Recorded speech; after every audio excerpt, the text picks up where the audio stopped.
मराहल में 15 साल से कम बच्चों में बच्चियों में फ़तरा आए नज़म के साथ, तो अगर बच्चियों के नब्ज़ में फ़तरा आए तो 101% बच्चियाँ हिस्टेरिया की मरीज़ होती हैं, एहतनाक रहम की मरीज़ होती हैं।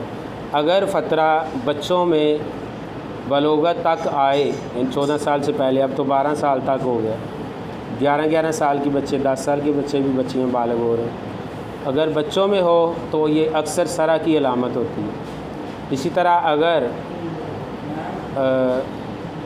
ड्यूरेशन डेट यानी डेट की पकीज़गी के बाद नेक्स्ट डेट से पहले पहले अगर फ़तरा आ जाए तो ये अमीद की अलामत होती है।